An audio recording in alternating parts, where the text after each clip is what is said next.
Bonjour à tous et donc merci de suivre ce replay sur la facture électronique afin de voir ensemble comment vous pouvez vous assurer et vous préparer pour septembre 2026 afin que cette réforme qui va progressivement tous vous concerner puisse être la plus douce possible pour vous. Donc je vais vous présenter cette réunion. Donc moi je suis Julien, je suis expert comptable associé au cabinet BCA donc avec Christophe Chemonneau et je vais vous présenter la réunion avec Jérôme. Donc moi c'est Jérôme Drochon, donc expert comptable mémorialiste, et je suis actuellement en phase de transition du coup avec Christophe, donc l'actuel associé de Julien, pour une passation à horizon de 3 ans. Donc c'est la raison pour laquelle je présente cette visio avec lui aujourd'hui. Alors, on a organisé cette réunion en cinq grandes parties, quatre qui concernent directement la facture électronique, donc avec une première partie sur le cadre général de la réforme, pourquoi cette réforme est mise en place, sous quel calendrier. On verra ensuite ce qui va concrètement changer dans votre entreprise, puis les étapes progressives de la mise en place, et enfin une dernière partie sur la facture électronique avec les tarifs, combien ça va me coûter de mettre en place cette réforme, et les risques, combien ça pourrait me coûter de ne pas mettre cette réforme. Donc on aura des moments de questions-réponses à la fin de chaque partie, et puis on terminera par une dernière toute petite partie où on profitera de votre présence pour vous parler un petit peu de l'élargissement de nos missions au sein du cabinet BCA. Alors, pour commencer, la facture électronique, si on projette ce qui se passe dans le monde pour vous montrer un petit peu que ce n'est pas une lubie franco-française, cette réforme de la facture électronique, on a ici un calendrier qui montre que les réformes de facture électronique ont commencé entre 2001 et 2011 en Amérique du Sud, l'Espagne, la Hongrie, l'Italie 2017 à 2019, donc c'était le début du mouvement au sein de l'Union européenne, mouvement qui doit se terminer d'ici à 2030, puisque on va voir progressivement que la facture électronique va, dans un premier temps, concerner tous les flux entre professionnels français, et puis qu'ensuite, en 2030, il devrait y avoir la connexion européenne, donc avec des factures normalisées et avec des flux identiques dans tous les pays de l'Union européenne. Donc nous, la France, on arrive ici en 2026, on devait arriver en 2024. On vous expliquera un peu les raisons du décalage sur la partie tarification. Mais ce qu'il faut retenir, c'est qu'en 2026, on y sera. Le calendrier a été confirmé par l'administration encore la fin novembre. Donc, c'est certain, il n'y aura pas de nouveau décalage. Il faut pas compter là-dessus. Donc, il faut vraiment partir sur la mise en place de la réforme. Là, tout est prêt pour que ce soit effectif d'ici à 2026. Alors, le pourquoi de la réforme, la première des justifications de cette réforme qui est faite progressivement dans le monde entier, comme on l'a vu précédemment, c'est de combattre la fraude à la TVA grâce à l'automatisation des contrôles. TVA, c'est une invention franco-française exportée dans le monde entier qui représente aujourd'hui une part très importante des recettes fiscales des États, et donc ils ont tout intérêt à optimiser le recouvrement de cette fiscalité, et donc à pouvoir cibler beaucoup plus les contrôles, ce qui sera permis une fois la réforme complètement mise en place.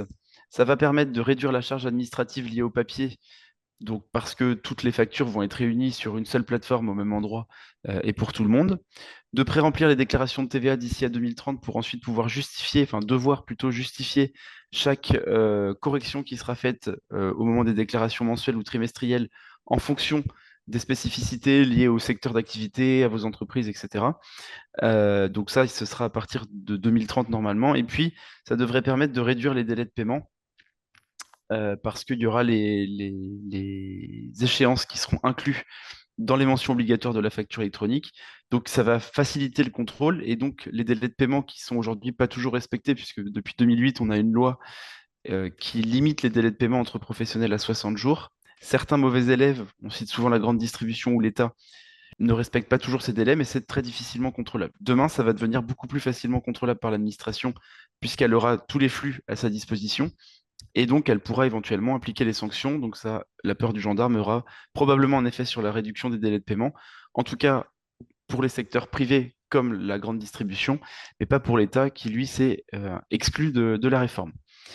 Pour vous, concrètement, ça devrait vous permettre de gagner du temps dans la réunion de vos factures, puisque les traitements seront automatisés, là où aujourd'hui, vous devez aller chercher une partie de vos factures dans votre boîte mail, une partie dans la boîte aux lettres, une partie sur des comptes en ligne, une partie sur des liens qui vous ont été envoyés par mail. On s'est quand même habitué à cet inconfort. Demain, tout va être réuni dans un seul endroit. Donc, cette automatisation devrait vous permettre de gagner du temps et puis d'avoir une vision un peu plus en temps réel de votre activité avec les dates d'échéance et les flux qui seront inclus dans ces plateformes et qui vous permettront facilement, donc Jérôme vous montrera tout à l'heure, mais de voir avec les outils qui seront à votre disposition quelle facture je dois payer dans 5 jours, dans 10 jours, dans 15 jours, et donc d'anticiper la trésorerie afin d'être certain d'avoir la trésorerie nécessaire au moment où les factures arriveront à échéance. Savoir si vous êtes concerné ou pas par cette réforme, la réponse est assez simple. Vous êtes tous concernés à partir du moment où vous avez un numéro SIRET. C'est-à-dire que qu'on soit artisan, commerçant, profession libérale, SCI, loueur en meublé non professionnel, les holdings, vraiment toutes les structures à partir du moment où j'ai un numéro SIRET, je suis concerné par cette réforme, que je sois soumis à la TVA ou pas, il n'y a pas de lien entre les deux de savoir si je vais être embarqué ou pas dans la réforme, hein. Toutes les entreprises et entités avec numéro SIRET sont embarquées dans la réforme. Une seule exception à cette partie-là, les associations non fiscalisées, donc le club de sport du coin ou le club de théâtre, pour l'instant, on les laisse tranquilles. Donc ils auront le droit, s'ils le souhaitent, d'aller vers cette réforme, mais il n'y aura pas d'obligation et donc pas de sanction s'ils n'y vont pas. Au niveau du calendrier de la réforme, on va avoir deux grandes dates à retenir, que sont le 1er septembre 2026 et le 1er septembre 2027.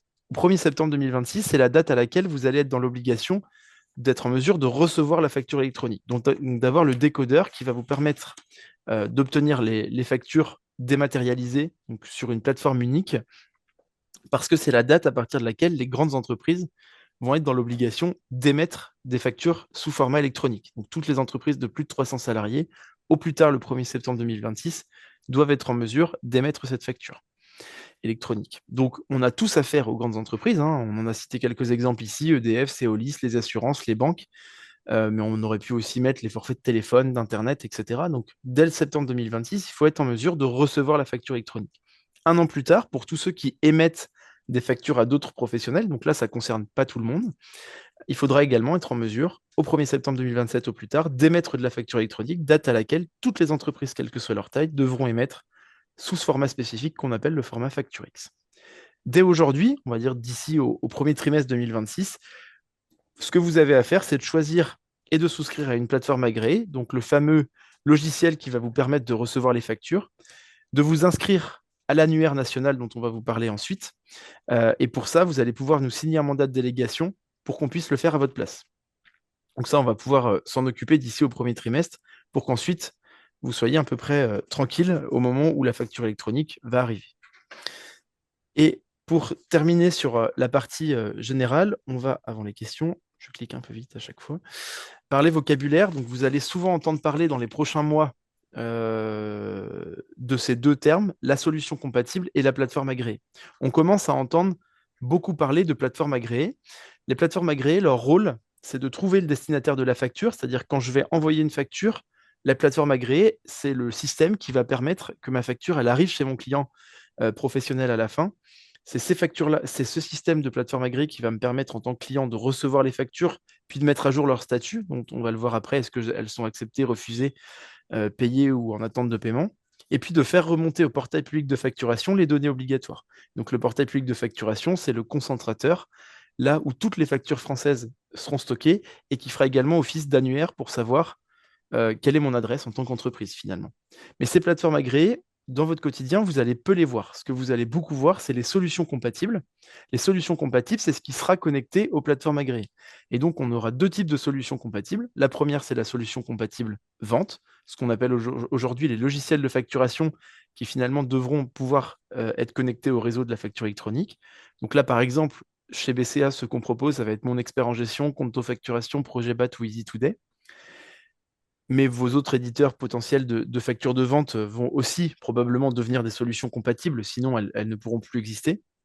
Et la grande nouveauté qui concernera tout le monde, quelle que soit votre entreprise, c'est d'avoir une solution compatible achat. Donc finalement, un logiciel de facture d'achat, ce qui n'est pas le cas aujourd'hui. Aujourd'hui, quand on parle de logiciel de facture, on se pose peu la question, c'est des factures de vente. Demain, on aura un logiciel de facture de vente, mais également un logiciel de facture d'achat. Solution compatible vente, une solution compatible achat. Et donc là, chez nous, ce sera dans la plupart des cas le logiciel e-facture que Jérôme va vous présenter tout à l'heure. Mais c'est vraiment dans votre quotidien, ce qui va changer, c'est d'avoir cette solution compatible achat. Voilà pour le vocabulaire. Est-ce qu'il y avait quelques questions. Donc, Oui, n'hésitez pas à les mettre dans le chat. on... ouais. Alors, Julien, on a une question. Pour 2027, ce sera de pro à pro ou de pro à particulier aussi? La réforme de la facture électronique ne concerne que les flux de factures entre professionnels. C'est-à-dire que pour tous vos clients particuliers, ça ne va pas changer vos relations. Les factures pourront être émises au format facture X, mais on pourra toujours les imprimer, les envoyer par mail, etc. C'est vraiment les factures entre professionnels qui sont concernées par cette réforme de la facture électronique.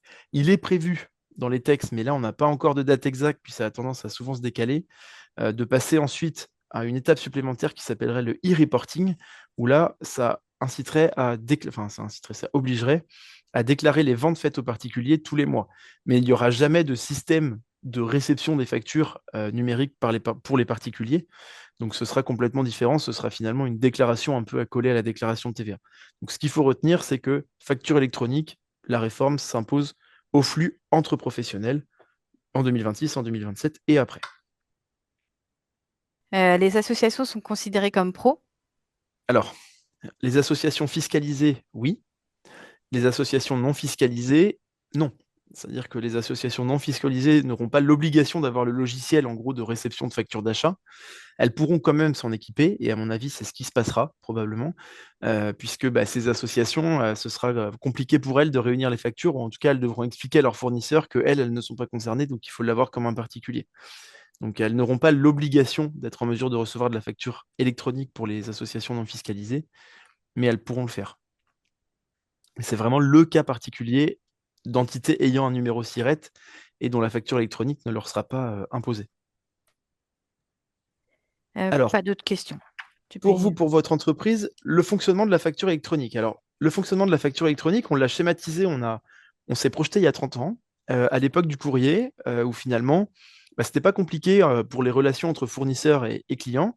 Le fournisseur, quand il voulait envoyer ses factures, une fois par semaine, il allait à la boîte poste jaune, qu'il trouvait normalement dans son quartier. Et puis, une fois, 2-3 jours plus tard, les clients recevaient leurs factures dans la boîte aux lettres qu'ils avaient au pied de leur entreprise. Et donc, le client recevait toutes ses factures dans cette fameuse boîte aux lettres. La boîte jaune, tout le monde ne l'a pas devant ses choix. Par contre, la boîte rouge, elle, tout le monde en a une devant chez soi. Mais c'est un petit peu pareil demain. La boîte jaune, elle est remplacée par la PA d'émission, la solution compatible vente, donc mon logiciel de facturation. Ça, tout le monde n'en aura pas besoin. Seuls ceux qui vont émettre des factures à d'autres professionnels auront cette nécessité d'avoir un logiciel de facturation. La boîte aux lettres rouge, elle, est remplacée par la solution compatible achat, donc la plateforme agréée de réception. Et ça, tout le monde en aura besoin, puisque vous recevez tous des factures et elles seront tous considérées comme des flux entre professionnels. Et finalement, c'est votre solution compatible achat, donc le logiciel de facture d'achat, qui demain va remplacer la boîte aux lettres d'il y a 30 ans. Là où la boîte aux lettres d'il y a 30 ans, elle existe encore aujourd'hui, mais comme on disait tout à l'heure, on a en plus la boîte mail, le compte d'Orange, le lien par mail qui est plus actif quand je clique pour télécharger la facture, etc. Donc on va recentraliser les flux dans une seule boîte aux lettres numérique, cette fois par rapport à il y a 30 ans. Donc finalement, on va retrouver un confort qu'on s'était peut-être habitué à avoir perdu. Si on regarde le schéma un petit peu plus technique, donc comme on a dit tout à l'heure en réponse à une question, ça ne concerne que les flux entre professionnels, donc de l'entreprise A vers l'entreprise B. L'entreprise A, quand elle voudra envoyer sa facture à l'entreprise B, elle va passer par sa solution compatible vente, donc son logiciel de facturation pour émettre sa facture de vente. Et puis là où aujourd'hui on a sur le logiciel de facturation un bouton envoyé par mail, affiché en PDF, imprimé, demain j'aurai un bouton envoyé vers ma PA, vers ma plateforme agréée. Donc la facture passera de la solution compatible à la plateforme agréée. Les plateformes agréées ont l'obligation de communiquer entre elles, c'est-à-dire que la plateforme de l'entreprise A, elle va se connecter au portail public de facturation, elle va lui envoyer la facture. Le portail public de facturation auquel toutes les entreprises auront l'obligation de s'inscrire dira l'entreprise B, elle utilise cette plateforme agréée X. Et donc ça arrivera ici, et via la solution compatible, donc le logiciel de facture d'achat, l'entreprise B pourra recevoir sa facture et la consulter, dire si elle est d'accord ou pas, etc. Voilà. Le tout, donc toutes les factures passeront à un moment par le portail public de facturation, qui est lui connecté à l'administration fiscale. Donc c'est en ça que certains, ça embête un peu certaines personnes, puisque si on reprend notre métaphore de la boîte aux lettres, je retrouve ma boîte aux lettres d'il y a 30 ans, sauf que cette fois, l'administration fiscale y a ajouté une caméra de vidéosurveillance, c'est-à-dire qu'elle peut voir tous les flux, à la fois les factures, mais également les flux de paiement. Donc, elle est vraiment informée de tous les éléments pour pouvoir cibler les contrôles, notamment en matière de TVA. Ce qu'il faut retenir, c'est que finalement, l'entreprise A, elle ne voit que la solution compatible vente et l'entreprise B que la solution compatible achat. Tout le reste, c'est le facteur dans notre métaphore. Et donc, le facteur qui va de la boîte jaune vers la boîte rouge, je ne le connais pas forcément. Je ne le vois pas forcément. Et ce sera un petit peu pareil pour le système des plateformes agréées et du portail public de facturation. C'est important de savoir comment fonctionne le système parce que c'est quand même ça qui est derrière. Mais dans votre quotidien, ce sera les logiciels de vente et les logiciels d'achat qu'il faudra utiliser. Et donc, sur notre logiciel de facture d'achat, comme je disais, il va falloir continuer. Comme quand on ouvre son courrier, aujourd'hui, c'est pas parce que c'est arrivé dans notre boîte aux lettres qu'on considère qu'il faut forcément payer la facture sans y jeter un œil et sans contrôler toutes les lignes présentes sur la facture. Donc, on va avoir un système de statut obligatoire. Il faudra vraiment le faire. Donc, quand un fournisseur voudra envoyer sa facture à son client, il passera par le système des PA, donc des plateformes agréées qu'on a vues juste avant. Donc, ça ira bien du fournisseur au client. Et vous, en tant que client, vous allez devoir dire si vous êtes d'accord ou pas avec cette facture. Première solution, vous n'êtes pas d'accord. Cette facture, soit elle ne vous est pas adressée, soit vous n'avez pas du tout commandé chez ce fournisseur. Donc vraiment, elle n'a pas arrivé chez vous. Dans ce cas-là, vous pouvez la refuser, mettre un commentaire si vous le souhaitez, et le fournisseur, sur sa solution compatible à lui, va être informé que la facture a été refusée et que du coup, ensuite, les relations commerciales classiques reprennent leur cours. Soit c'était une arnaque et dans ce cas-là, il ne va pas vous recontacter, soit lui, il n'est pas d'accord avec ce refus, il va prendre contact avec vous, etc. Mais on reprend les relations commerciales classiques. Deuxième solution, vous êtes d'accord avec la facture, vous avez bien commandé chez ce fournisseur, vous avez bien été livré par ce fournisseur, sauf que vous aviez commandé et été livré de 4 palettes, et vous avez été facturé de 5. Vous êtes globalement d'accord sur la facture, mais vous avez un point sur lequel vous avez un désaccord. Dans ce cas-là, vous allez l'approuver partiellement, et même chose, ça va revenir au fournisseur, qui ensuite va pouvoir soit vous apporter des explications, soit vous faire un avoir ou un complément de facture, etc., mais en tout cas apporter les corrections nécessaires. Dernière solution, si je ne l'ai ni refusé ni demandé de correction, c'est que la facture, elle passe en état accepté. Et dans ce cas-là, du côté fournisseur, puisque vous allez accepter, c'est que le fournisseur, elle passe en attente de paiement. L'échéance arrive, vous faites le paiement arrive chez le fournisseur, et le fournisseur, il va faire ce qu'on appelle le lettrage ou la réconciliation. Donc ça, c'est quelque chose qui est déjà fait dans les logiciels de comptabilité, où on rapproche le paiement de la facture. Et donc, c'est le fournisseur qui rapproche le paiement client de la facture client. Et quand lui, il dit « Ok, c'est bon, j'ai reçu le paiement », chez vous, la facture, elle passe en état payé. Et donc, c'est comme ça que je vais pouvoir avoir une vision un peu plus précise de mes flux de trésorerie, puisque les factures, je vais pouvoir demander, par exemple, à voir que les factures qui sont en état accepté, donc c'est-à-dire les factures qui sont en attente de paiement, et donc avoir une vision un peu plus fiable de mes prévisions de trésorerie à venir. Le paiement, c'est ce qui va permettre à l'administration de dire tiens, cette facture, elle a été payée, ça veut dire que le mois qui suit, moi, je dois encaisser la TVA, puisque le paiement déclenche le paiement de la TVA. Donc, s'il y a des grosses déconnexions entre les paiements enregistrés par le portail public de facturation et le paiement de la TVA sur une entreprise, l'administration pourra lancer un contrôle plus facilement et plus ciblé. Donc, on aura une vision plus claire grâce à ces statuts, mais il ne faut pas se dire que, comme ce sera numérique, tout est forcément bon. Il y aura toujours le contrôle et la main restera bien sur le chef d'entreprise dans le contrôle des factures, finalement, comme aujourd'hui. Alors, on va peut-être faire un point avant que je reprenne sur les différentes situations possibles. Au niveau des questions, je crois qu'il y avait 2 questions. Ouais, il y a des questions. Alors, Ouais. qu'en est-il des achats pro faits en magasin divers? Alors, même fonctionnement, c'est-à-dire que quand vous irez dans n'importe quel magasin, vous allez, je sais pas, chez Action, acheter de la décoration pour votre entreprise. Aujourd'hui, on demande une facture, on part avec la facture. Demain, on demandera une facture, on donnera son numéro d'identification de l'entreprise, et la facture, elle arrivera sur ma solution compatible achat. On ne repartira plus avec la facture entre les mains. Ça, au plus tard le 1er septembre 2027, 1er septembre 2026 pour les entreprises de plus de 300 salariés. Mais le fonctionnement sera strictement identique. Une autre question, faut-il avoir autant de PA que d'entités? Oui. Alors là, oui, pour le coup, il y aura une solution compatible achat, en tout cas au minimum, par entité. On en parlera tout à la fin de toute façon de la présentation. Et après, comment cela se passe entre la comptable et le dirigeant pour qu'il valide les factures? Car à ce jour, c'est la comptable qui gère le traitement des factures. et le dirigeant valide les factures. La comptabilité se fait en interne. Alors, ça veut dire que dans ce cas-là, ce sera au dirigeant de changer le statut, ce qu'on a vu juste avant au niveau des factures. Ensuite, alors je ne sais pas si on parle du paiement des factures, puisque le paiement, lui, se fera pas de façon forcément automatique, hein, ce sera toujours fait comme aujourd'hui. Et dans ce cas-là, si la comptable, par exemple, prépare les paiements des factures et qu'ensuite c'est le dirigeant qui valide, donc ça, c'est des histoires de droit, hein, qu'il faut voir avec vos banques. Mais finalement, les flux sont toujours comme aujourd'hui. Mais la logique, là, c'est que si on parle de validation de factures et que c'est le dirigeant qui souhaite valider ces factures-là, ça veut dire que c'est le dirigeant qui devra avoir la main sur l'acceptation ou le refus des factures sur la solution compatible achat.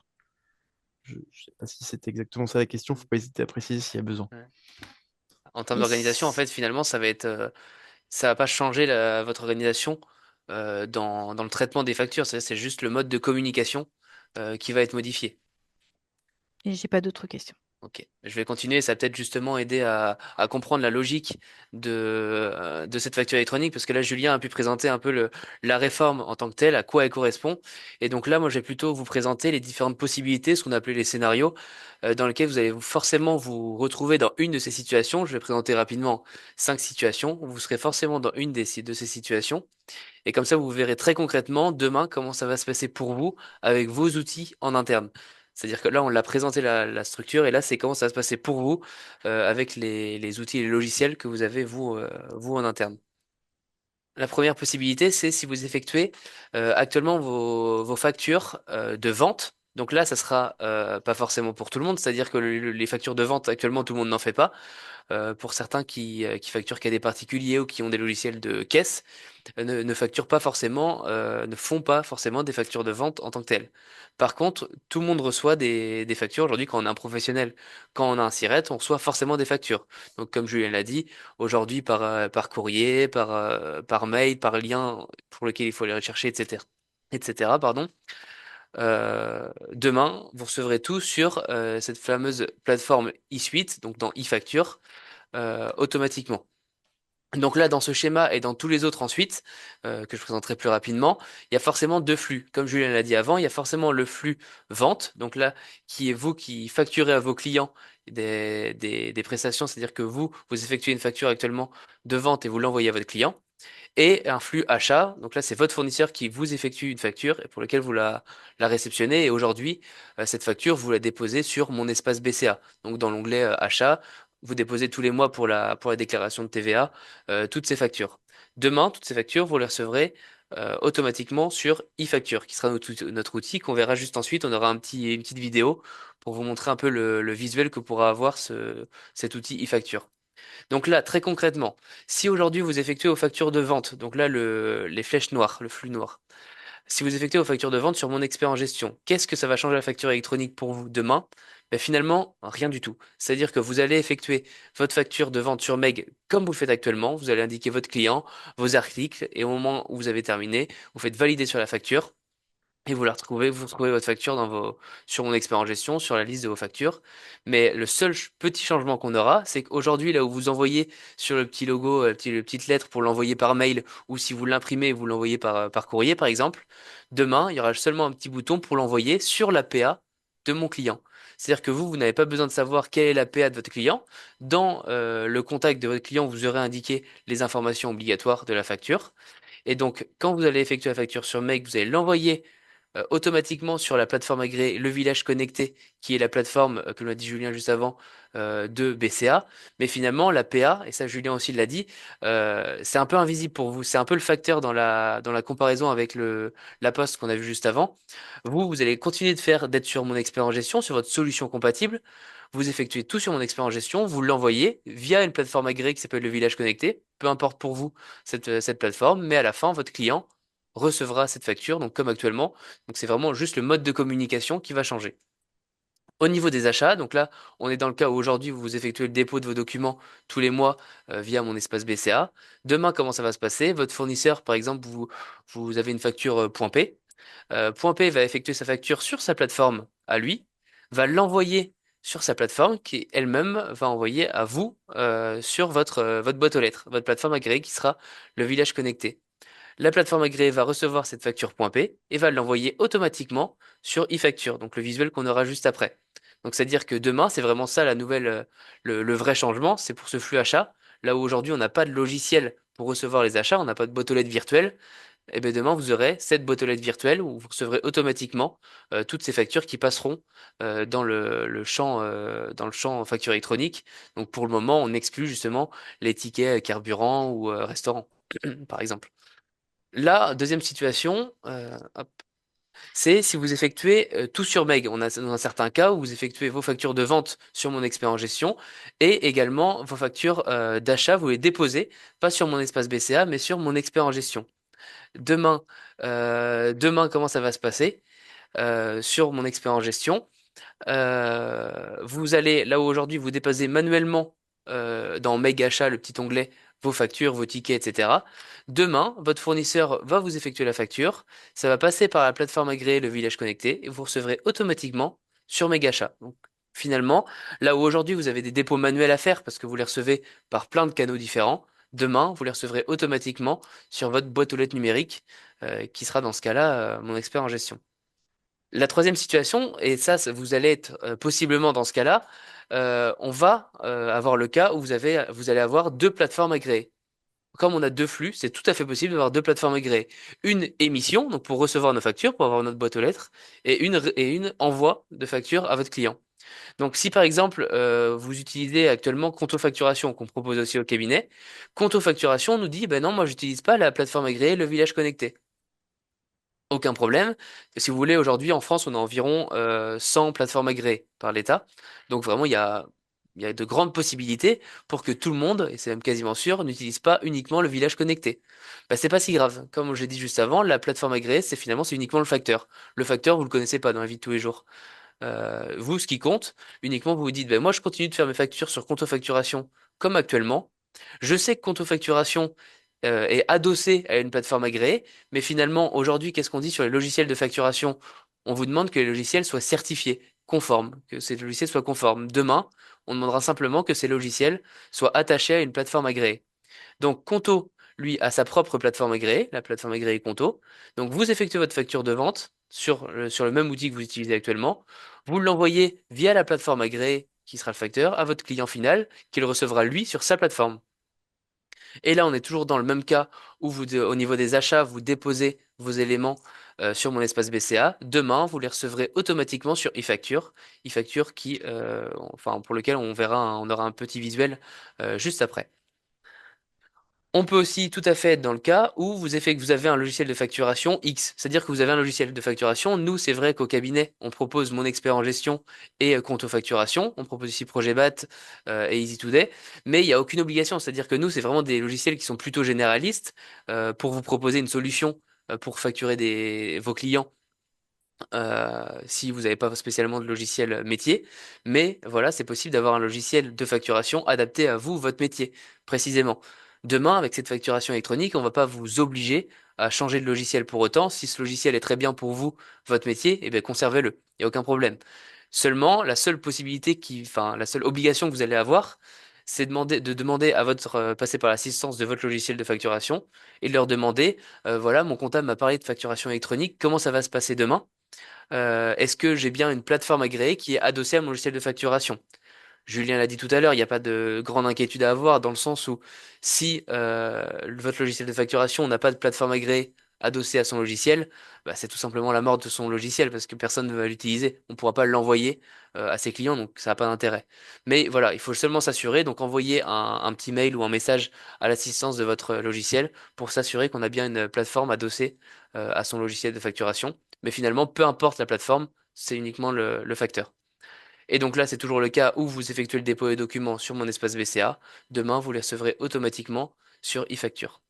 Et donc, dernière situation, c'est là, justement, on a eu le cas, il y a eu une question juste avant, c'est de me dire, ben moi, je fais ma compta en interne, donc j'ai un logiciel comptable en interne, c'est-à-dire que je fais pas le dépôt des documents une fois par mois sur mon espace BCA parce que la compta n'est pas tenue au cabinet. Et bien demain, aucun souci. Par contre, ce qu'il va falloir, c'est recevoir les factures, avoir cette fameuse boîte aux lettres de réception. Donc là, nous, on a e-facture au cabinet, mais vous, demain, si vous effectuez votre comptabilité en interne, vous n'allez pas forcément utiliser e-facture, qui est notre plateforme agréée du cabinet. Donc demain, qu'est-ce qu'il va falloir faire? Ben, uniquement demander de la même manière à votre logiciel comptable, à l'assistance de votre logiciel comptable, voilà, est-ce que j'ai bien une plateforme agréée? Est-ce que j'aurai bien la possibilité de recevoir mes factures? Est-ce que j'aurai bien ce décodeur pour recevoir mes factures euh, quand la facture électronique va arriver, pour recevoir mes factures automatiquement?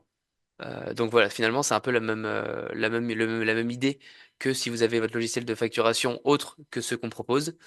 C'est uniquement de savoir si ce logiciel sera bien aux normes aux normes de la facture électronique, donc si ce dernier sera bien adossé à une plateforme agréée. Est-ce qu'il y a des questions par rapport à ces situations? Alors, j'ai une question sur Chorus Pro. Alors, Oui, j'utilise très bonne déjà question. Chorus Pro, oui. Pour Mm. transmettre mes factures, fera-t-il partie des PA ou restera-t-il réservé à l'administration? Alors oui, très bonne question, parce que c'est vrai que Chorus Pro, quand on explique un peu concrètement comment ça va se passer, la facture électronique, on se dit bah finalement c'est la même chose que Chorus Pro, on me demande les statuts des factures, etc. Donc on pourrait se dire, ah ben donc Chorus Pro aura qu'à se connecter au réseau national de la facture électronique et récupérer tous ces éléments.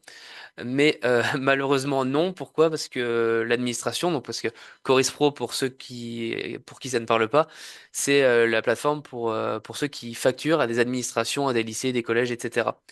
Demain, l'administration a dit quoi? Tout le monde se met à la facture électronique, globalement, sauf nous. C'est-à-dire que ne veulent pas pour le moment se connecter au réseau national. Donc, Chorus Pro va se maintenir et donc ça sera exactement la même situation qu'aujourd'hui, c'est-à-dire que vous effectuez votre facture de vente sur votre logiciel habituel, mais comme Chorus Pro ne va pas aller chercher cette information, ne va pas recevoir votre facture de vente, demain il faudra éditer tout de même votre facture comme vous faites actuellement. La facture, il faudra la télécharger en PDF de votre logiciel de facturation et l'insérer sur Chorus Pro que vous connaissez actuellement. Donc aucun changement pour le moment. Nous, on a bon espoir. On se dit qu'un jour, Chorus Pro devrait pouvoir se connecter au réseau national justement pour vous éviter cette double saisie. Pour le moment, c'est pas prévu. Voilà. Très bien. Après, on a une question. Pour les factures de vente papier que nous donnons directement à nos clients, comment devons-nous faire? Alors, si c'est donc là, il y a deux possibilités. Si c'est vos clients professionnels, ben donc là, en fait, si vous voulez, la facture papier n'aura plus aucune valeur juridique. Ce sera la facture électronique sous le format électronique qui sera juridiquement voilà valable. Par contre, si votre client veut tout de même la facture papier, la facture en papier, en plus, il n'y aura pas de problème. Si vous voulez, vous pourrez toujours télécharger et l'imprimer pour le donner en papier, mais il n'y aura pas de valeur pour votre client. À la fin, votre client la recevra forcément sur sa plateforme à lui. Et si c'est un client particulier, donc là, il n'aura pas ce décodeur, il n'aura pas sa plateforme, il n'y a pas d'obligation pour les particuliers à avoir sa plateforme pour recevoir cette facture. Donc là, idem que Chorus Pro, c'est-à-dire que vous effectuez comme d'habitude votre facture sur votre logiciel habituel, et vous téléchargez la facture, vous l'imprimez, vous le donnez papier. Mais au niveau des facturations avec des professionnels, pour le coup, vous pouvez le donner papier, mais il n'y a aucune valeur pour lui. Il se devra d'avoir sa plateforme agréée pour recevoir votre facture en format électronique. Et si vous voulez, c'est même pas à vous de vous poser la question, est-ce que mon client peut recevoir ou non sa facture? Si ce client est professionnel, à partir de 2027, de septembre 2027, il se devra de recevoir la facture électroniquement. Et Julien en Septembre parlera tout à la fin. 2026. 26, oui, pardon.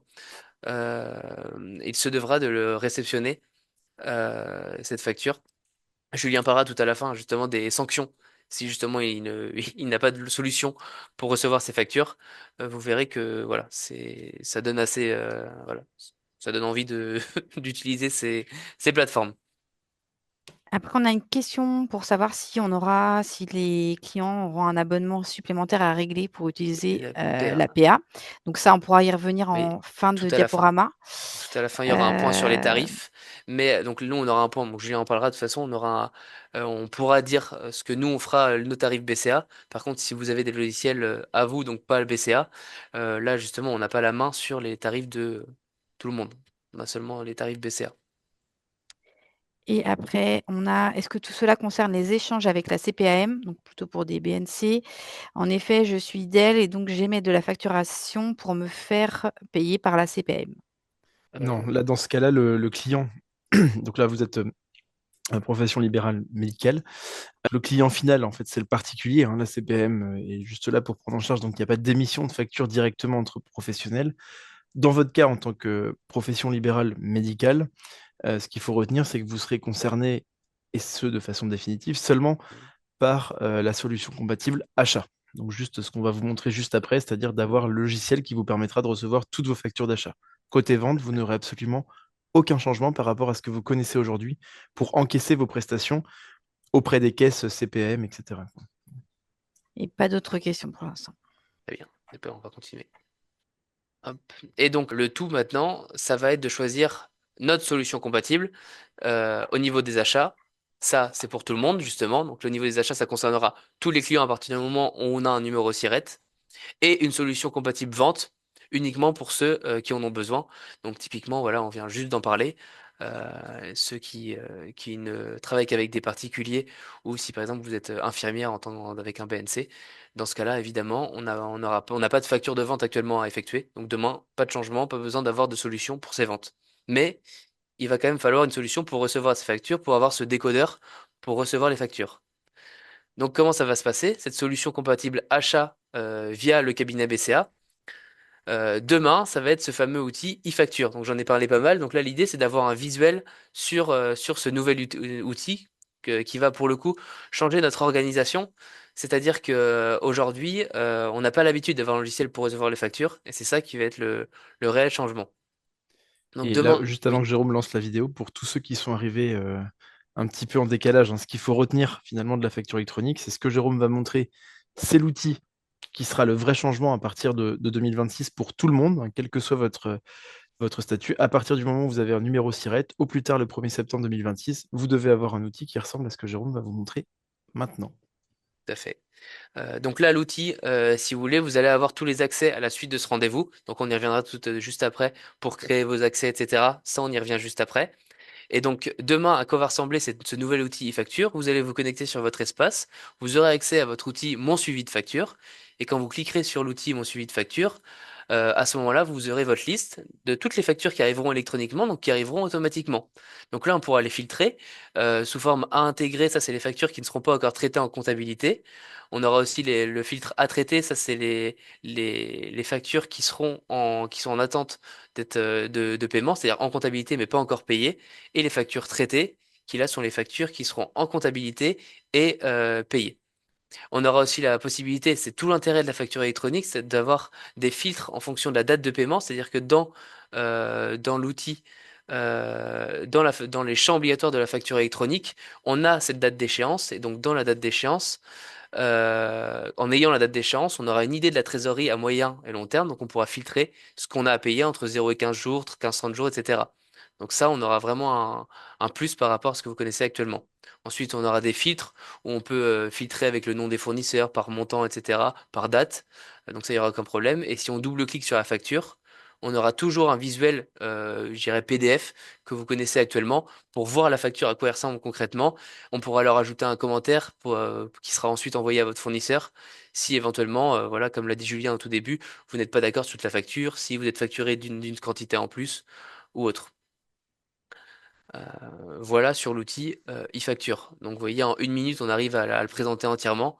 C'est vraiment un outil simple et c'est tout l'intérêt. Ça va vraiment être la gestion de la trésorerie. Je pense que c'est vraiment un plus qu'on va avoir pour vous et votre trésorerie parce qu'on aura une idée de vos décaissements qui vont arriver à 0,15 jours, 15-30 jours, etc. Et donc là, à partir du moment où l'administration va mettre le courant dans le schéma de la facture électronique, dans le système des plateformes agréées, finalement, vous commencerez à recevoir des factures via ce système automatiquement donc sur e-facture, en tout cas sur les solutions compatibles d'achat. Et puis finalement, de mois en mois, vous aurez de plus en plus de factures qui arriveront automatiquement ici, jusqu'à 100% de vos factures normalement au 1er septembre 2027. Et puis ensuite, il y a la solution compatible vente. Donc là, on le visualise un peu plus. Donc ça concerne, comme l'a dit Jérôme, que ceux qui émettent des factures pour les professionnels. Et donc cette solution compatible vente, c'est ce qu'on appelle les logiciels de facturation.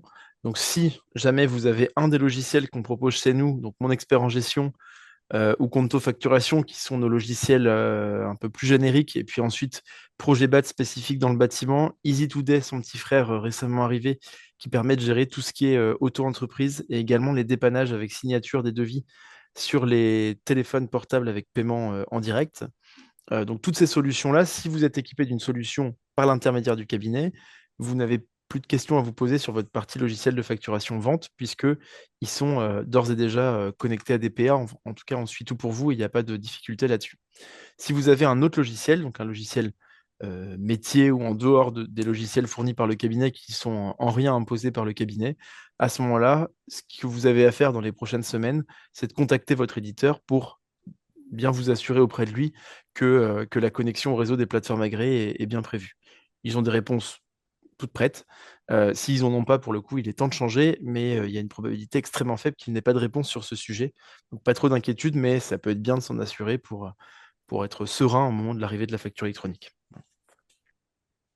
Alors, donc là, ça va être l'idée de se dire, donc là, on a parlé un peu de comment ça, le mécanisme de la facture électronique, comment ça allait se passer pour vous avec les outils.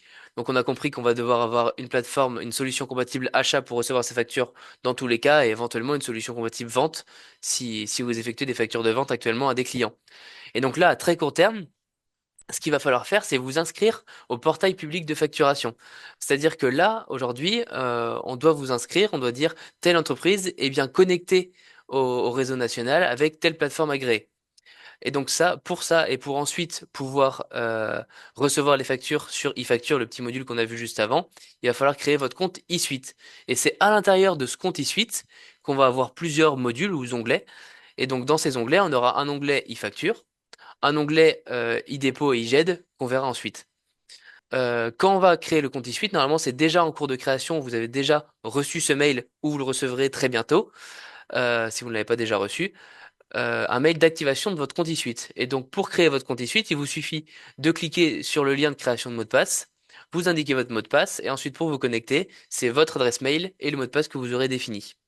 Par la suite, vous pouvez copier-coller ce lien pour vous connecter sur eSuite. Vous pourrez ensuite le mettre en favori sur votre navigateur. Et ce qui peut être intéressant, c'est de télécharger l'application eSuite mobile pour faire vos dépôts de documents ou envoyer les tickets directement sur l'application. Et donc ça, on a tendance à lire rapidement ces mails automatiques pour créer vos accès, mais ça peut être intéressant de bien lire les trois lignes ici, parce que pour la première connexion à votre compte eSuite, il faudra cocher le mode HTTPS et mettre le nom du serveur. Enfin, faut vraiment faire attention à ces deux lignes, mais si jamais il y a des problèmes de connexion, faut pas hésiter à revenir vers nous ou votre chargé de mission. Et une fois qu'on va créer votre compte eSuite, vous aurez accès à votre compte eSuite. Et donc la première connexion, vous allez avoir ce mandat qui va arriver. Donc c'est une fenêtre qui va s'ouvrir automatiquement. Et donc là, il suffira de faire valider. Et ça, le fait de valider nous autorisera à vous inscrire pour vous à votre place au portail public de facturation. Et donc pour vous enregistrer en tant que voilà que prêt pour la facture électronique. Là-dessus, Julien y viendra après au niveau des tarifs, etc. Mais ça, le fait de valider ce mandat n'engendre absolument aucune facture. C'est-à-dire que là, vous n'acceptez pas ou vous ne contractualisez pas via une plateforme agréée. C'est juste ce qui nous autorise à dire, OK, cette entreprise, on la connecte bien au réseau national et c'est tout. Mais il n'y a aucune facturation et ça ne vous coûtera rien. Donc vous avez tout intérêt à cocher sur valider. Et une fois que vous avez cliqué sur valider, on vous inscrit. Vous n'avez plus qu'à attendre le printemps prochain. Et voilà, vous êtes prêt à la facture électronique et donc à vous habituer aux nouveaux outils et e-facture qu'on va voir ensuite. Donc on a déjà vu et donc là je vais remontrer ensuite l'environnement, e-facture, e-suite, etc. Et donc comme tout se passera sur e-facture, la réception des factures électroniques, on s'est dit qu'on n'allait pas multiplier les accès en ligne, et donc c'est pour ça qu'on a décidé d'utiliser cette facture électronique, en tout cas dû à cette facture électronique, de modifier notre espace BCA pour que tout soit intégré dans votre espace eSuite. C'est-à-dire que l'espace BCA que vous connaissez actuellement pour le dépôt de vos documents habituels, donc les factures d'achat que vous déposez une fois par mois pour la TVA ou les variables de paye pour le social, donc vous connaissez actuellement cet espace-là, et bien cet espace-là va disparaître pour l'espace eSuite et à l'intérieur eDépôt. Et donc dans iDepot, on retrouve toutes les catégories qui étaient dans mon espace BCA. C'est-à-dire que ce sera plus ou moins la même chose, mais c'est juste l'outil qui va changer. Et donc là, on retrouve les catégories pour faire le dépôt des documents, donc les factures d'achat. Donc dès ce soir, vous pouvez commencer à déposer vos factures d'achat sur ce nouvel outil. Vos factures d'achat, les relevés de banque, les notes de frais, etc. Et j'insiste là-dessus, au niveau du social, la catégorie sociale est super importante. C'est-à-dire que souvent, les documents destinés au pôle social demandent beaucoup plus de réactivité Pourquoi? Parce que souvent, quand on envoie les variables de paye, on a besoin de nos payes très rapidement dans les 24-48 heures. Donc pour ça, il faut vraiment penser à cliquer, mais comme avant sur l'espace BCA, sur l'onglet social et ensuite déposer vos variables de paye, hein, par exemple, pour que nous, on puisse en interne, on puisse voir, ah, on a tel temps de documents déposés dans l'onglet social, et donc c'est un peu une urgence chez nous, et donc pour ensuite voilà, traiter les documents au plus vite. Et donc là, je vais vous montrer un peu faire une petite démo de cet outil suite et quel visuel ça pourra avoir. Donc demain, quand vous allez vous connecter, Julien, tu veux bien mon écran? C'est Oui. bon, ok. Donc quand vous allez vous connecter, à la première connexion, on aura justement le petit mandat qui va s'ouvrir. Donc là, il faudra faire valider. Et une fois que vous aurez validé, vous allez avoir dès ce soir deux onglets. Donc le premier onglet, e-dépôt. Donc ça, c'est l'onglet qu'on a vu juste avant. Donc l'onglet e-dépôt, on retrouve toutes les catégories ici. Donc quand vous voulez déposer, par exemple, on va prendre l'exemple des variables de paye. C'est la fin du mois. Hop, vous cliquez sur variable de paye. Et ensuite, vous pouvez faire envoi multiple pour aller chercher directement un fichier sur votre ordinateur ou faire un glisser-déposer. Une fois que vous avez sélectionné, vous faites valider et on le reçoit automatiquement. Là, on retrouvera toutes les factures d'achat que vous aurez déposées. Et donc ensuite, c'est ça la petite nouveauté, c'est-à-dire que quand le e-dépôt va remplacer mon espace BCA pour le dépôt des documents, et donc quand vous aurez déposé ces éléments, vous aurez le visuel sur tout ce que vous avez déposé. Par contre, quand votre chargé de mission aura traité tout ça, elle aura comptabilisé tous les éléments, ça va disparaître de e-dépôt. Pourquoi ça va disparaître de e-dépôt? Parce que ça sera comptabilisé et vous le retrouverez dans votre espace IGED. Et IGED, ça sera vraiment ce que vous connaissez dans votre espace BCA où vous retrouvez tous les relevés de banque, toutes les factures d'achat que vous avez déposées, toutes vos déclarations de TVA, les bulletins de paie, etc. Demain, vous retrouverez tout ça de la même manière, donc ça va disparaître de e-dépôt et vous retrouverez tout ça dans IGED. Et donc ça, IGED, vous retrouverez, par exemple, là, votre déclaration de TVA, vous retrouverez la déclaration que vous pourrez télécharger, donc comme sur mon espace BCA, mais donc ça aura ce visuel-là. Et vous retrouverez également toutes les factures d'achat que vous avez déposées. Et donc là, c'est une nouveauté qui va arriver. Quand vous aurez tout déposé sur iDépôt, même sans renommer, avec un nom, le nom basique, quand nous on l'aura traité en comptabilité, ça va automatiquement se renommer. Et donc ici, dans toutes vos factures d'achat que vous aurez déposées, ça va être renommé avec la date, le montant TTC et le nom du fournisseur. Donc vous pourrez rechercher une facture beaucoup plus facilement comme ça. Donc ça va concerner les futures factures d'achat que vous aurez déposées, mais pas le passif. Au niveau de votre passif, c'est souvent une question, comment je vais faire pour récupérer tous les éléments qui étaient sur mon espace BCA? Tout ce que vous avez déposé sur mon espace BCA et tout ce que le cabinet a effectué sur l'espace BCA, nous, on a tout gardé en interne. Et donc, c'est-à-dire que quand vous vous connecterez la première fois sur votre espace IGED, vous retrouverez tous les documents que vous aviez sur mon espace BCA, vous les retrouverez sur IGED. Et si éventuellement, on va mettre tout ce dont vous avez besoin pour votre activité sur l'espace IGED, mais si éventuellement il y a besoin de, je sais pas, de bulletins qui datent d'il y a 4 5 ans, mais qui ne sont pas sur IGED, là, on pourra le mettre diffusable automatiquement. Donc, il suffit de faire un petit message ou de nous appeler et on vous mettra disponible tout de suite sur IGED. Au niveau, donc voilà pour le visuel du nouvel espace. Et donc on aura à partir du printemps prochain une nouvelle tuile qui va arriver, un nouvel onglet qui sera e-facture. Donc là on recevra toutes les factures qui arriveront automatiquement via la facture électronique. Donc c'est-à-dire qu'au début, enfin là, dès ce soir, on a que du e-dépôt, donc les dépôts manuels pour nous envoyer les éléments comptables. À partir du début de la facturation électronique, donc à partir de septembre 2026, on va avoir quelques factures qui seront automatiquement sur e-facture. Et donc le reste, ce qui ne passera pas dans le champ de la facture électronique, ça sera e-dépôt, donc le dépôt manuel, comme vous faites actuellement. Et à très long terme, le e-dépôt va s'estomper petit à petit, il n'y aura plus aucun dépôt manuel et toutes les factures se retrouveront dans e-facture ensuite. Et donc après, pour tout ce qui est production cabinet, bulletin, déclaration fiscale, etc., on retrouvera tout sur IGED par la suite. Au niveau du timing, parce que du coup, il fallait se donner une date à partir du moment où on passait de l'espace BCA que vous connaissez actuellement vers l'espace eSuite, donc eSuite qui intégrera eFacture, eDépôt et IGED. Donc on s'est fixé la date au 15 décembre. Pourquoi? C'est pour se dire que toutes les bulletins de paye de novembre seront encore déposés sur mon espace BCA que vous connaissez actuellement pour les bulletins de novembre, et à partir des bulletins de décembre, tout sera ensuite déposé sur IGED, et vous pourrez tout retrouver sur IGED. Et donc toutes les productions que nous on fait du cabinet, à partir du 15 décembre, il n'y aura plus rien, on passera tout sur IGED. Et en termes de timing de fin de l'espace BCA, votre espace BCA sera désactivé définitivement à la fin du premier trimestre 2026. Donc vous pouvez, si vous le souhaitez, tout télécharger sur de ce qui est disponible sur votre espace BCA si vous en avez besoin, tout en sachant que de toute façon, il n'y a aucune obligation parce que vous retrouverez tout ensuite sur IGED, et nous, tout ce qui a été sur mon espace BCA sera dans l'espace IGED, et nous, on a tout gardé en interne. Donc il n'y a pas de possibilité de perte de documents dans ce changement. Voilà pour la petite démo. Peut-être avant, on va faire s'il y a des Non, questions. juste après. Pour terminer, en fait, en conclusion, qu'est-ce que vous devez faire aujourd'hui? Bah, la première des étapes, c'est de s'assurer que votre logiciel de facturation, donc de facture de vente, soit demain approprié avec la facture électronique. Donc, comme j'ai dit tout à l'heure, si c'est un outil qui est fourni par le cabinet, pas de questions à vous poser. Si c'est un outil externe, bah, il faut juste interroger votre éditeur. Ensuite, il faut télécharger et activer l'application eSuite. Donc, pensez bien à la partie application mobile qui est vraiment un plus en plus de l'outil sur PC. Et puis de valider le mandat de délégation, donc la fenêtre qui s'ouvre automatiquement pour être tranquille et connecté demain au réseau des plateformes agréées de la facture électronique, et surtout pour être déclaré auprès du portail public de facturation. À partir de demain, prendre l'habitude progressivement de déposer vos factures sur l'application eSuite. Donc ça, nous, on s'est fixé le délai du 15 décembre, mais vous débutez quand vous voulez, et au plus tard, premier trimestre 2026. Et puis, à compter du moment où le courant sera mis dans la machine, prendre l'habitude de suivre le statut de vos factures via l'application eSuite. Donc, est-ce que j'accepte, est-ce que je refuse mes factures, est-ce qu'elles sont payées?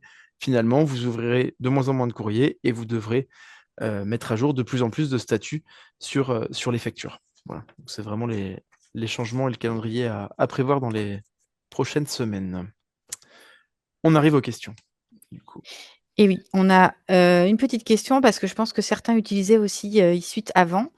Donc, on me demande si on repasse finalement sur eSuite et dès maintenant. Alors oui, il y en a qui ont connu eSuite auparavant. C'est une partie, enfin, c'était un logiciel qu'on utilisait déjà, mais de façon beaucoup moins complète, où il n'y avait pas la partie GED, où c'était difficile pour nous de sélectionner ce qui était diffusable ou pas. Donc on a fait un choix différent il y a quelques années de partir sur mon espace BCA. On a aussi été à l'écoute des retours qu'on avait sur mon espace BCA où il y avait beaucoup de lenteur ou de problématiques de documents envoyés qui nous arrivaient pas correctement, etc. Donc c'était une vraie volonté pour nous de changer. Donc c'était important et on a un petit peu décalé ce changement tout simplement pour que ça colle à la facture électronique, parce que demain dans eSuite, là on sait qu'on n'aura plus de problème de dépôt de documents, parce qu'en fait quand vous déposerez un document sur eSuite, ça arrive directement sur nos serveurs. Il n'y a pas deux outils séparés qui doivent se parler entre eux. C'est un seul et même outil qui arrive directement chez nous.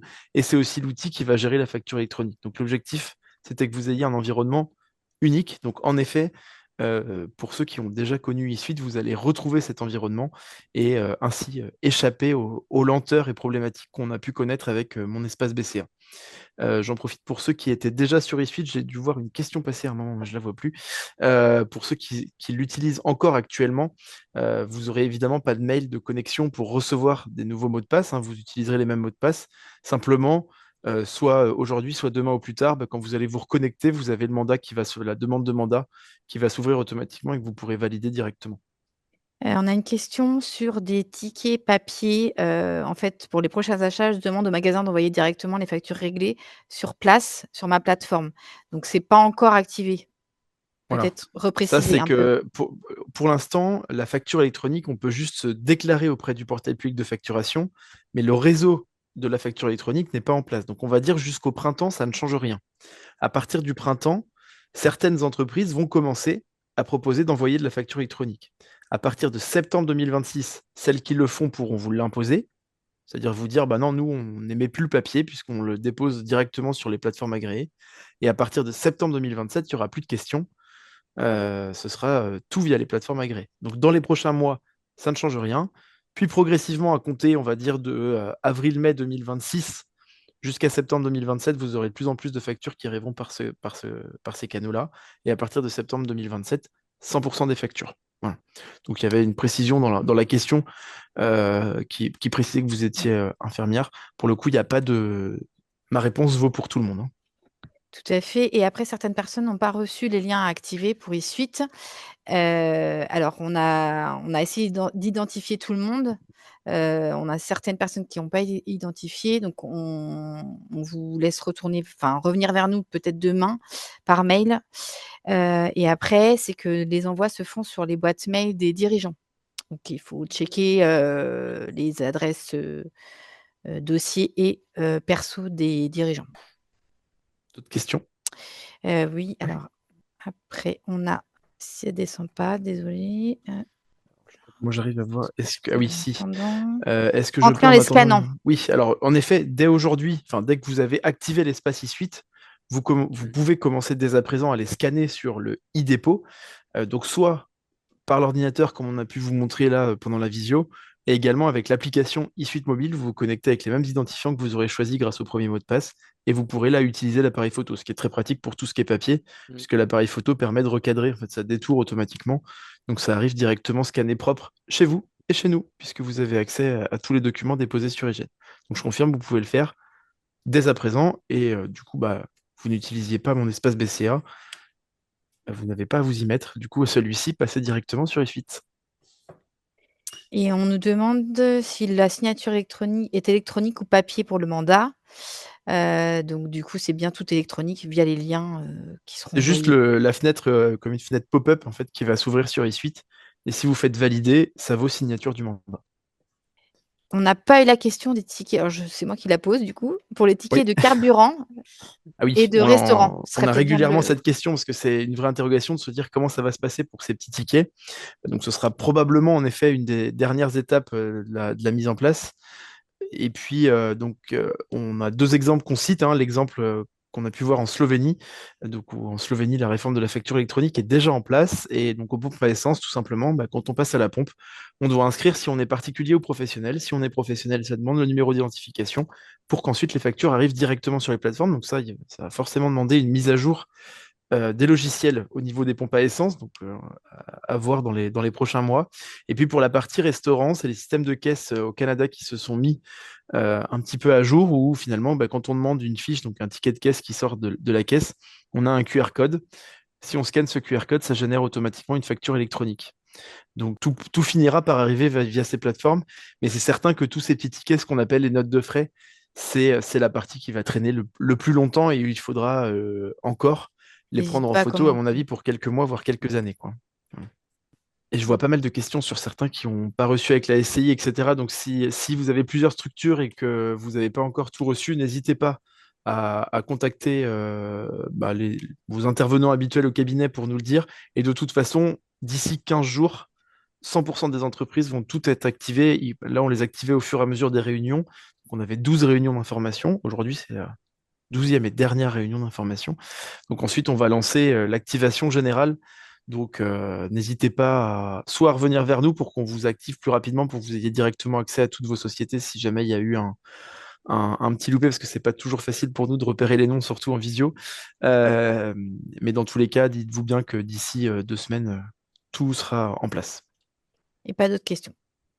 Et donc, notre toute dernière partie sur les tarifs, combien ça va coûter de le faire, puisque les plateformes agréées, il n'y a pas d'acteurs privés, publics, pardon, il n'y a que des acteurs privés, justement.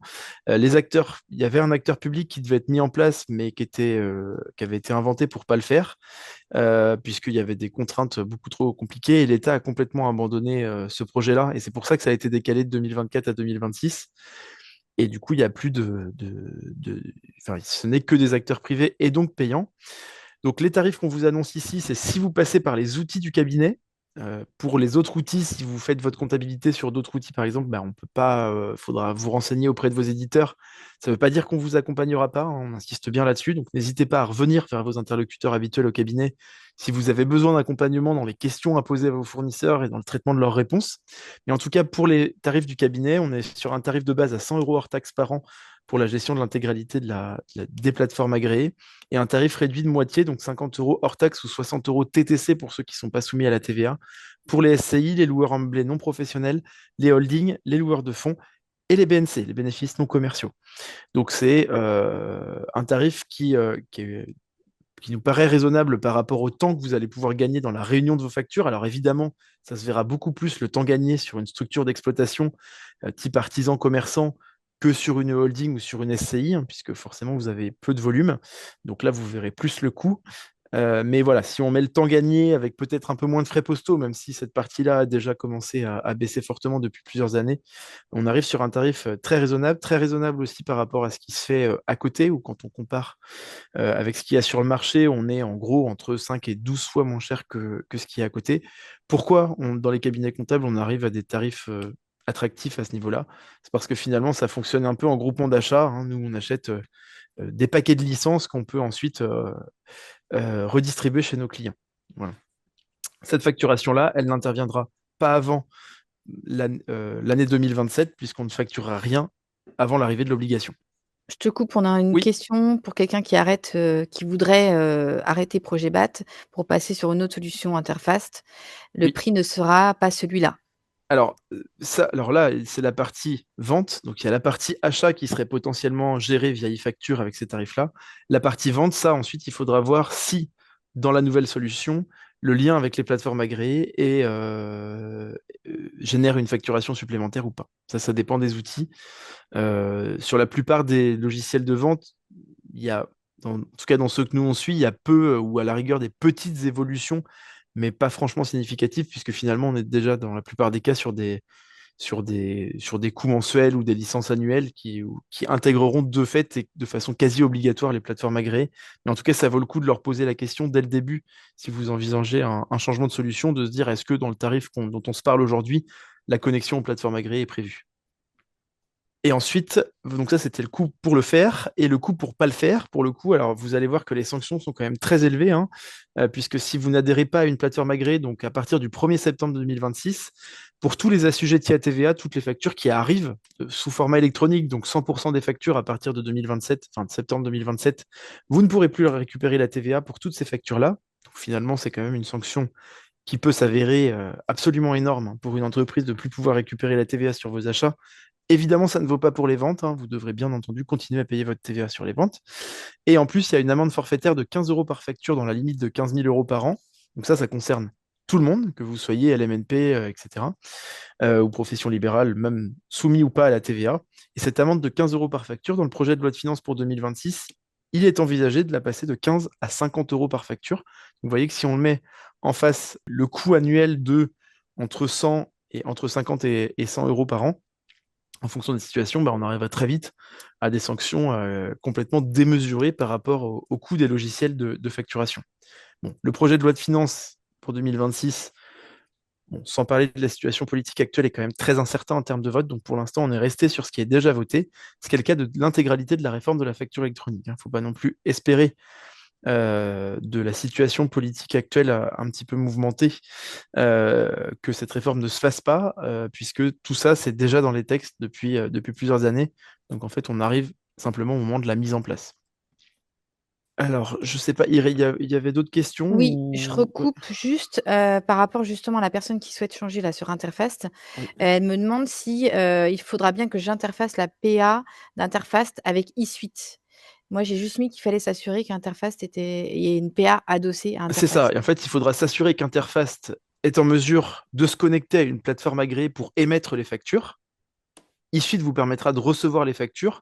Ensuite, nous, quand c'est des logiciels externes, aujourd'hui, on arrive quasiment à récupérer l'intégralité des factures de vente par des systèmes d'export. Et puis ensuite, vous retrouverez directement toutes ces factures-là qu'on aura pu récupérer via vos exports dans eGED. Mais il n'y aura pas de connexion directe d'interface à eSuite, hein. Ce sera interface. En fait, les logiciels de facturation de vente vont faire des partenariats avec des plateformes agréées pour s'y adosser. Donc l'important pour vous, c'est de s'assurer qu'Interfast aura bien une plateforme, enfin au moins une plateforme agréée adossée. Ce qui sera forcément le cas, hein. C'est pas possible autrement. Et j'ai une question pour alors l'adhésion est validée dès qu'on suit le lien que vous nous avez envoyé.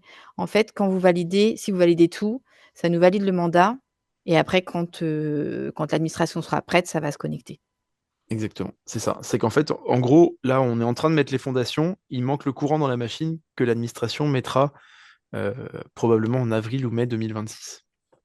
Une toute dernière partie, donc très rapidement, donc ça un petit peu en dehors de la facture électronique, potentiellement ça pourrait vous aider dans la mise en place. On avait régulièrement des demandes sur cette partie-là auxquelles on ne pouvait pas répondre.